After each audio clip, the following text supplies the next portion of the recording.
Whoever controls the skies controls the course of a war. Let artillerymen, who are referred to as gods of war, forgive us, as air dominance is the decisive factor on the path to conclusive victory. Russia's military leadership is well aware of this fact, as in the space of just a few days, its aviation has turned peaceful Syrian cities into piles of rubble. But having attacked Ukraine through hybrid war in 2014, the Russians never dared to launch their own assault aircraft. The Russian Federation was indeed preparing, among other things, to launch an aerial invasion of Ukraine. And one of the reasons why that didn't happen was the presence of air defense on the territory of Ukraine. Air defense is a deeply echeloned system of attacking aerial targets. Each of these systems is designed to fulfill its mission, from protecting strategically important objects and personnel, to neutralizing manned and unmanned aerial vehicles, as well as enemy missiles carrying weapons of mass destruction warheads. Talking of air defense, Ukraine inherited quite a good part of it after the collapse of the USSR. Ukraine has, since the days of the Soviet Union, been very seriously protected in terms of air defense, because the West was near, and we were preparing to fight NATO countries. Quite the opposite turned out to be the case, but that's not the point. Of course, we suffered a certain reduction in terms of combat readiness, but in 2014, work began to restore this entire air defense complex. Back in 2012, an air defense system called Virage was deployed in Ukraine. It's a control system that includes both the detection of aerial threats and the launches for dispatching them. Our radars scan Russian territory within 200 kilometers beyond the border and see everything that happens there. Having this system in place is nice. However, back in 2014, the condition of many anti-craft missile systems left a great deal to be desired. Up to 70% of the equipment that we now have only became operational in the last 2 or 3 years. Alexei Dubinka is a military expert, volunteer and representative of the Volunteer Council at Ukraine's Ministry of Defense. He was one of the first to draw attention to the unsatisfactory condition of so-called small air defense systems in Ukraine. Anti-aircraft missile systems for ground forces, Ossa, Tunguska, Tor, Buk and other SAM systems. Based on the realities of this war, we came to the conclusion that enemy unmanned aerial vehicles are the main threat to our troops. As to the large drones made in Russia and Israel, we're fully capable of shooting them down, using all complexes that can objectively shoot down and destroy them. Thanks to the coordinated work of volunteers and the whole of Ukrainian society, qualitative changes and modernization of anti-aircraft missile systems took place in 2014 to 2015. Special attention was needed to train personnel. This enabled us to halve the response time to threats from the sky and their neutralization. In the main, the surface-to-air systems available to Ukrainian security forces are products of the Soviet defense industry, but according to experts, the age factor of such installations is quite a relative term. She can either fulfill the task or cannot fulfill the task. The question is this: what is the likelihood that this particular object will be shot down?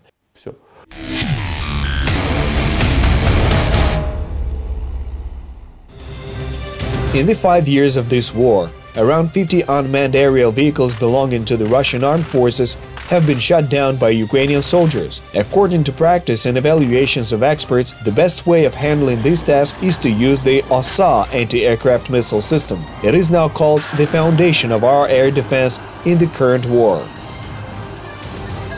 Ossa is an automated military anti-aircraft missile system designed to defeat air targets, protect the personnel and material of motorized infantry and tank divisions in all kinds of combat operations. Since the beginning of the Russian invasion, it has been significantly improved by Ukrainian experts. Thanks to new technologies, Ossa can now receive instructions from an external command post within a 90-kilometer radius and operate in 4 distance modes. In addition, they added an automatic target tracking mode in visible and infrared spectrums. To counteract modern electronic detection, they introduced sector and flicker modes, reducing the time spent on air and, in fact, making the system invisible to the enemy. Upgraded, capable and quite easy to operate, its crew can ensure the transition of the Ossa system from a loaded state to fully ready within just a few minutes. It has a 5-man crew: operator, senior operator, deputy crew commander and driver. That is, in 3 minutes 30 seconds, the vehicle has already fully deployed and may have even launched its first missile. Following Russian aggression, experts of Ukradar developed a radio masking system, the so-called flicker mode. This is one of the best means of protecting the vehicle and its crew from enemy counterattack. Thanks to this system, the Ossa system appears on the occupier's radars for no more than 1 second. It is physically impossible to determine the exact coordinates of our system in such a short time frame. All the tools are concentrated in a single vehicle: target detection, tracking and destruction. All of this in one vehicle. What I mean is that all this makes this single vehicle, by and large, a fully fledged combat unit. Target acquisition can work in 3 modes: mechanical, automatic and semi-automatic. When the target is visible, skilled operators prefer manual guidance. It's usually easier and more efficient. Ossa can also fire in several modes. The combat vehicle carries a total of 6 9M33L3 missiles. They can operate in 4 modes. These are the 3-point mode, Gorka method, F method and H method. That is, it can fire using different methods. These are for things like low-flying targets, maneuvering targets and ordinary targets, which are flying vehicles that just hang in the sky. The vehicle handles these duties flawlessly. On the other hand, using Ossa to shoot butterflies, just like any other SAM system, risks making holes in the state budget. On average, launching a single such missile costs the country about $25,000. But it's another thing when an uninvited and aggressive guest appears in the skies over Ukraine. In this case, being stingy of course isn't worth it.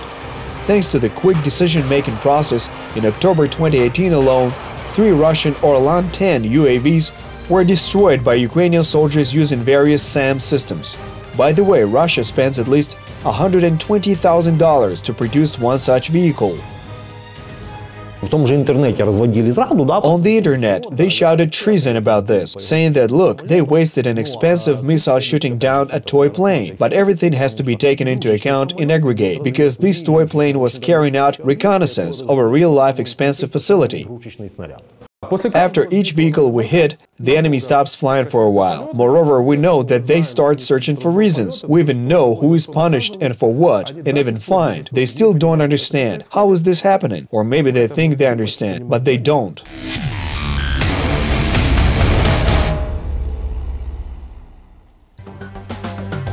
To modernize not only the material but also the methods of its application.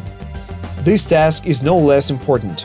Thankfully, since the beginning of the war, experienced officers have propped up the young ones and brought the skills of regular air defense personnel and mobilization reserves up to par. This helps to win us some time and strike quickly. It's worth noting that the old air defense system actually eliminated the possibility of an operational response to an aerial invasion. The necessary guidelines were only issued in 2016. So now, in order to avoid provocations, first we attempt to intercept or force any unauthorized manned aircraft to land. But when it comes to drones, we just make short work of them. As for now, if an unmanned aerial vehicle invades Ukrainian airspace, it must be destroyed at once without delay. The commander of a combat vehicle no longer has to call headquarters, determine what it is and where it's going. He just aims at the target and fires. The true strategic capabilities of Ukrainian air defense systems are kept secret. But as of 2017, we were guaranteed to readily shoot down the first 60 enemy planes to invade our airspace, and then it would depend on how things go. This number is now much higher, so Russian pilots are in no hurry to crash into the Ukrainian Iron Shield. You can draw an analogy with the time when the Ukrainian army received javelins. That is, after the statement that the US Army is transferring javelins to Ukraine was released, no Ukrainian soldiers have been killed by tank cannons. Russian tankmen or tankmen from Buryatia, or whoever they are now working differently, either much more cautiously or they don't leave their bases at all. The huge trump card in the hands of Ukrainian security forces is also the radar systems of the so-called bog air defense. The entire territory of Ukraine and the potential threat zone are covered by the radar field available to us. The systems are capable of detecting and neutralizing enemy squadrons en route 50 to 70 kilometers away from the Ukrainian border. Our large S-300 missile systems are currently in excellent condition and quantity. At the same time, we need to keep a cool head and be prepared for any development of events.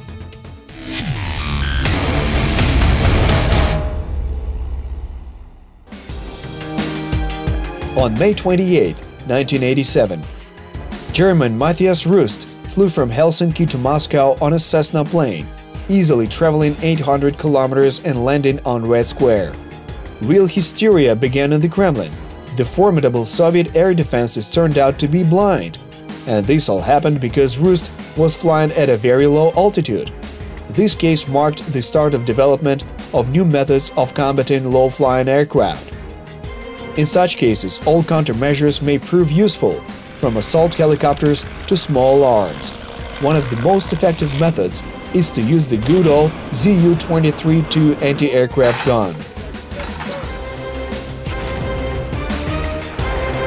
Zu-23-2 is a 23mm anti-aircraft twin-barreled autocannon consisting of two guns, a mount, ZAP-23 sight, a trailer platform, and a T-3 sight for use against ground targets. It came into service in 1960. Firing rate 2,000 rounds a minute. Total weight 950 kg. Projectile weight 190 grams. Firing rate 1.5 kilometers vertically and 2.5 kilometers horizontally.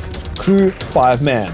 The Zu-23-2 is one of the simplest, but also one of the most effective systems in its class. Experts call it a successful defense sector product, which is further confirmed by large sales of the Zu-23-2 to many countries all over the world. The system is highly mobile, and thanks to its small mass, it can be towed by any military vehicle. The primary task of this anti-aircraft system, as well as the crew operating it, is to neutralize enemy airstrikes. It can also destroy lightly armored targets on the ground, as well as enemy personnel at a maximum range of 2,000 meters. For obvious reasons, this anti-aircraft system also required upgrades. In 2015, Ukrainian experts came up with an autonomous guidance mechanism for it, which reduced the amount of calculations and time required to make a decision. According to available reports, similar computer guidance technologies for the Zu-23-2 are also used in the Iranian army. The gunner only monitors the mechanism's operation and may make adjustments if necessary. In the new version, this person's tasks are already performed by electronics. That is, it has a radar that tracks the target and inputs its parameters. As a result, the gun aims itself. In fact, they took old Soviet equipment and fitted it out with modern brains. But if they have to, the Ukrainian army is ready to attack the enemy even when forced into guerrilla warfare. The best suited weapon for this task is Manpad's Igla, a portable anti-aircraft missile system that operates on the principle of the so-called bazooka. The Igla launches a smart 9M313 rocket that reacts to thermal radiation. It takes the crew up to 30 seconds to prepare it for launch. More than 200 degrees will be enough, and the missile will catch its target. Its range is up to 5 kilometers. It can shoot down helicopters, airplanes and drones. In our version, this missile is land-based, and there is also a version based on the MTLB, a vehicle with tracks. This system is called Strela 10. The Presidential Brigade of the National Guard is already using the example of Igla manpads to train cadets how to use the Ukrainian-made IFF. Its principle is simple.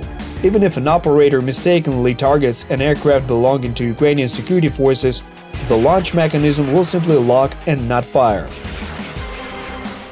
When the operator is in combat position, the missile is already armed and ready to launch. The sensor will stop flashing. It will light up in either red or green. The system sends a signal and blocks the launcher, so the missile won't launch. This means the helicopter is friendly, but to prevent such situations, our helicopters also have certain identification.